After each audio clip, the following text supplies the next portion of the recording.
Veliki pozdrav svima, ja sam Anita Frajman, vaša doktorica sreće.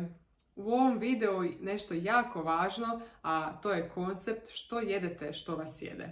Imala sam priliku nedavno na jednom lijepom kongresu u Novom Sadu koji se bavi sa zdravim životom, koji se bavi sa ishranom budućnosti i nosi baš takav naziv, biti gost na kojem sam predstavila upravo ovaj koncept. Link na kongres stavit ću vam dolje u opisu videa. Možete zapravo se zainteresirati da vidite kakav je to jedan vrlo neobičan kongres na kojem ljudi iz cijelog svijeta dolaze s ciljem toga da povećaju jedni drugima kvalitetu života i da naprave nešto po pitanju pravilne ishrane.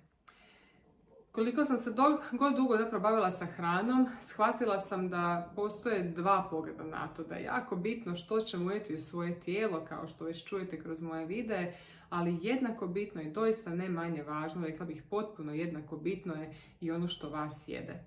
Znam ljude koji su se zaista zdravo hranili, koji su bili recimo i na sirovoj hrani, koji su pravilno pripremali namirnice, birali organske namirnice i tako dalje, a ipak su se razboljeli.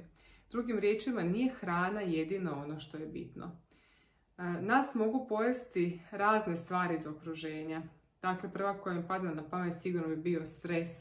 Ako slušate stalno recimo vijesti, negativne vijesti, a danas su nažalost mediji prepuni negativnih vijesti jer to se puno brže prodaje. Iako ja često pričam o sreći, vjerujte mi, jako dobro znam koliko je teško takve pozitivne teme ponekad progurati u mediji, pogotovo ove glavne medije.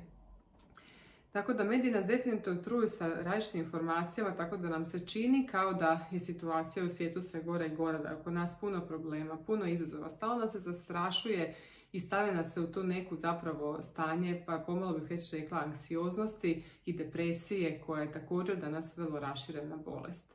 Također nas mogu pojesti ljudi u našem recimo poslovnom okruženju, dakle sav stres kojeg imate tijekom dana, koji se akumulira kroz vrijeme, je također ono što uzrokuje probleme u našem tijelu.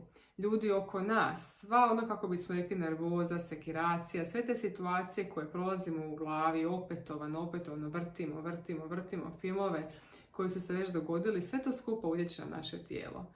Jer zapravo ako pojedete neki obrok, bilo što, primjerice evo, komad sirove torte kao ja malo prije, kako će se ta hrana u vama apsorbirati, na koji način će se izvući nutrijenti i sve ostalo što treba vašem tijelu, ovisi zapravo u kojem ste vi stanju.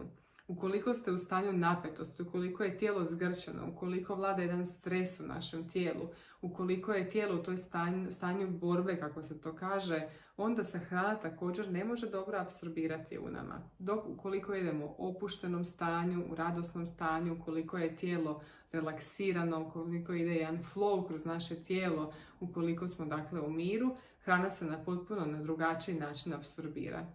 Znači za probavu naše hrane važno je ono i što jedemo i što nas jede. Vrlo dva bitna koncepta kojima treba stalno voditi računa.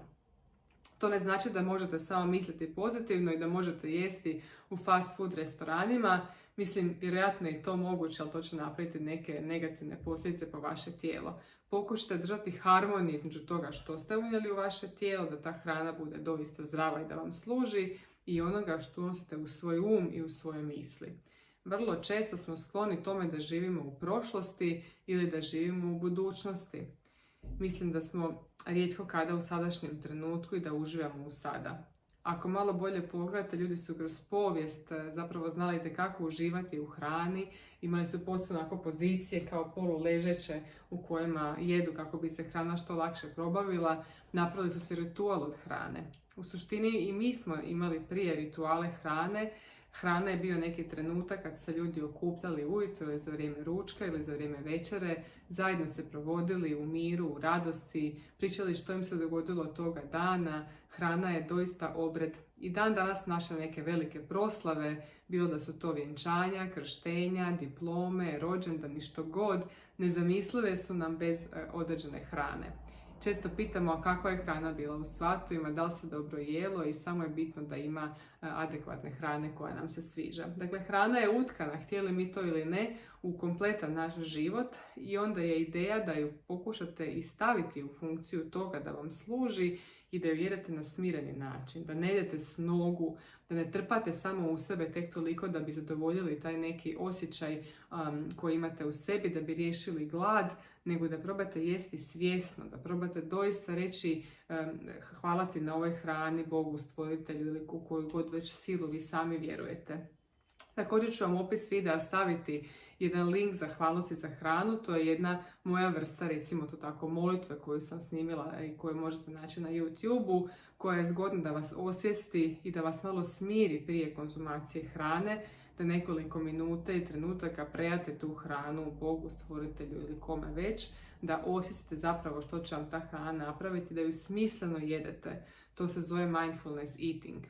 Tako jako je važno da skratim, dakle, da pazite što jedete i što vas jede, da pokušate pojesti svoju hranu u miru, da sjednete, da napravite sebi mali ritual od hrane, koliko god on kratko trajao, ali da tu hranu zaista konzumirate svjesno, jer bez tog aspekta ni najzdravija hrana na svijetu i najzdravije pripremljeni obrok neće napraviti ono maksimalno što može vašem tijelu.